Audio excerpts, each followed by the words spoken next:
평안하세요. 오늘도 주님께서 우리에게 허락하신 참 좋은 한날입니다. 주의 말씀이 오늘도 우리를 향한 주님의 은혜가 되고 사랑이 되기를 축복합니다. 기도하며 시작합니다.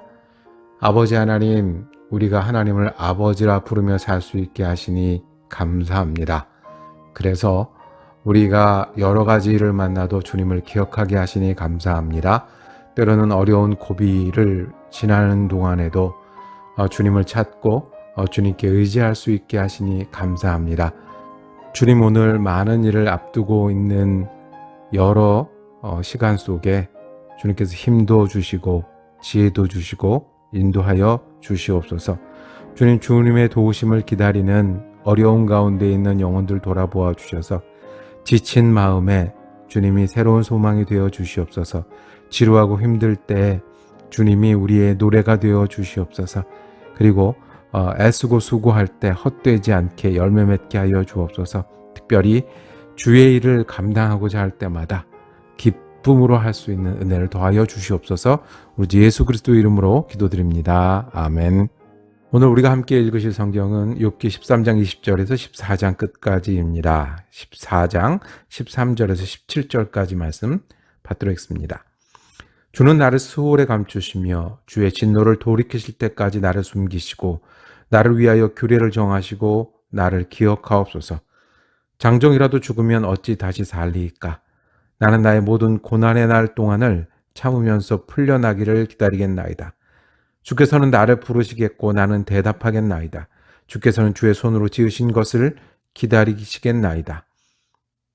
그러하온데 이제 주께서 나의 걸음을 세시오니 나의 죄를 감찰하지 아니하시나이까?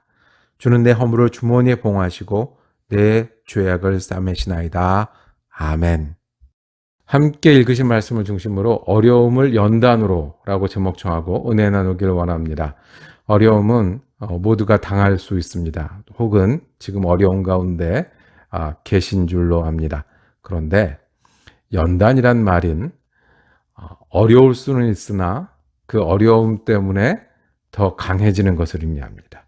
맞고 힘들고 그리고 고통당할 수는 있으나 그러나 그 끝은 더 힘이 써지는 걸로 합니다. 이 연단이란 말은 원래 그 대장장이들이 무쇠, 단단한 쇠를 만드는 때 쓰는 단어죠. 빨갛게 달궈서 때리기도 하고 물에 담그기도 하고 식히기도 하고, 이 쇠는 맞으면 맞을수록 결국 더 단단해질 때 연단이라는 단어를 씁니다. 어려움이 파도처럼 오기도 하고요. 그 다음에 끊이지 않을 수도 있고요. 또는 지금은 괜찮아도 우리가 언제나 어려움을 당할 수 있는데, 그 어려움 당한 사람의 대표로 우리가 욥기에 욥이 당한 어려움을 살펴보고 있습니다. 욥은 자기가 당한 어려움 속에서도 더 단단해졌습니다. 어려움 때문에 더 깊이 있고 넓이 있고 더 자신을 새롭게 하고 힘있게 하는 사람이 되었습니다. 어떻게 해요? 첫 번째는 욥은 어려움 속에서 혼자 하나님 앞에 앉았습니다. 어떻게 해요? 혼자 하나님 앞에 앉았습니다. 욥은 어려웠기 때문에 하나님 앞에 홀로 앉았습니다. 만약에 어렵지 않았으면 욥도 매뉴얼 들고 교과서 들고 거기에 맞춰서 살 거예요. 이거는 교과서대로 맞고 틀리고 경험대로 다른 사람의 판단을 듣고 살아갔을 거예요. 그런데 아무것도 없고 나니, 아무것도 의지할 수 없고 아무것도 내가 여태까지 지내는 게 맞지 않다고 여기고 나니 욥은 이제 한 가지 소원이 남았습니다.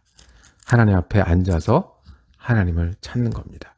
그거밖에 할 수 없었습니다. 그런데 거기서 욥은 새로운 힘과 소망을 얻게 됩니다.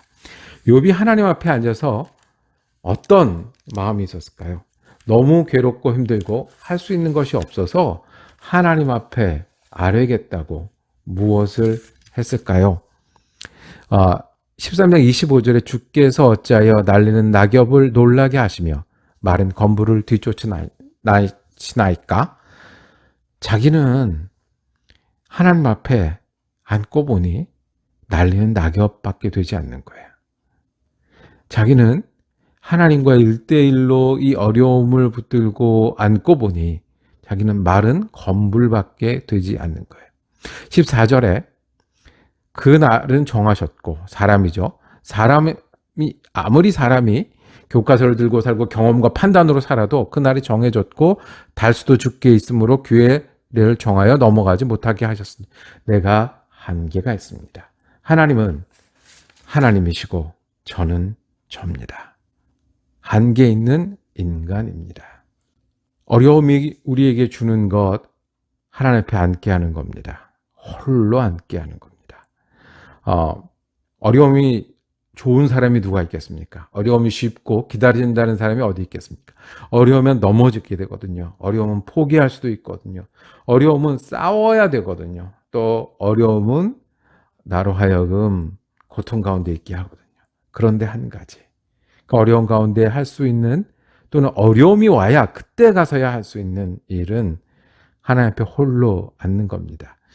지난 주일에 집사님 한 분이 저에게 시간이 참 빠르다라고 이야기하더라고요. 듣고 보니까 시간이 참 빨라요. 벌써 5월이에요. 그런데 그 빠른 시간 속에 우리가 어떻게 약하지만 않고 어려움만 겪지 않고 연단받아 더 강하게 되겠습니까? 하나님 앞에 앉는 거예요. 하나님, 이렇게 시간이 빠른데, 나는 낙엽인데 건불인데 하나님이 시간의 주인이신데, 그때 우리 가운데 새로움이 시작할 수 있습니다. 할 수 있는 것이 없다고 여겨질 때가 있어요. 제가 책을 좋아합니다. 책꽂이에 책을 꽂을 때마다 정말 귀한 재산, 바꿀 수 없는 재산이 쌓여가는 느낌이 있어요. 그런데 책꽂이에 꽂을 때마다 없는 책들이 훨씬 많다는 사실을 기억하게 합니다. 하나님 앞에 한계를 느낄 때, 그때가 내가 어려움 속에서도 다시 강해질 수 있는 때입니다. 우리가 팬데믹을 지냈습니다.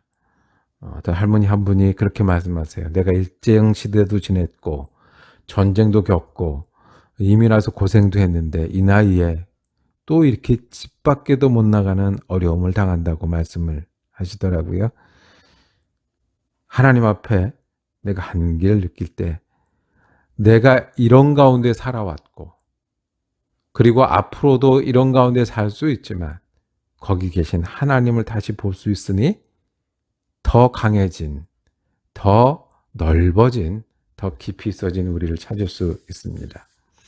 우리가 하나님 앞에 앉아서 소망을 헤아리기를 원합니다. 이 욥은 오늘 읽은 말씀처럼 결론을 이렇게 내립니다. 나는 할 수 없는 것이 더 많을 때 주님을 기다리겠습니다. 내가 고통 가운데서 주님을 찾는 것밖에 더 다른 일을 할 수 없을 때, 거기서 나는 주의 손으로 지으시는 그 손길을 기다리겠습니다. 고통이 지나면 17절에 무엇을 믿냐면 주는 내 허물을 주머니에 봉하시고 내 죄악을 싸매시나이다. 내 잘못도 주머니에 넣으시고 내 죄악도 치유하시는 그 주님이 어두움 속에서도 나를 다시 일으키실 거고, 지나가면 기다리면 그 끝이 있게 하시는 줄로 내가 믿습니다. 예수님도 그렇게 하셨습니다.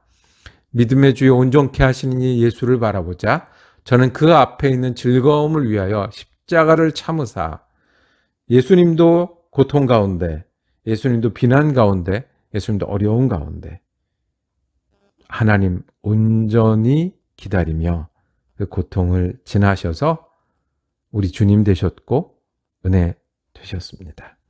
어떻게 어려움에서 더 강해질 수 있겠습니까?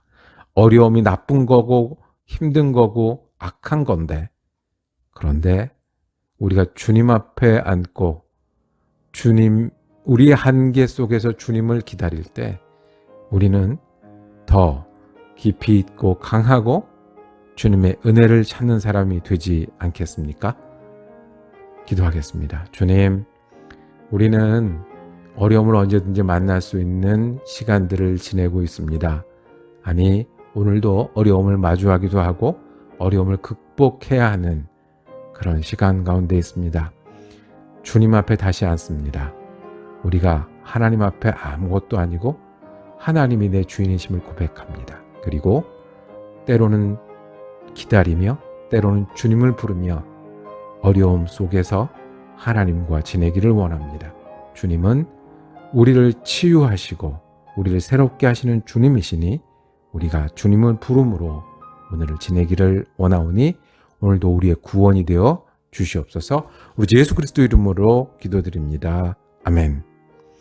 말씀 묵상 함께 할 수 있어서 감사했습니다. 내일은 욥기 15장에서 17장 말씀 은혜 나누겠습니다. 은혜로운 한 날 되시기를 축복합니다.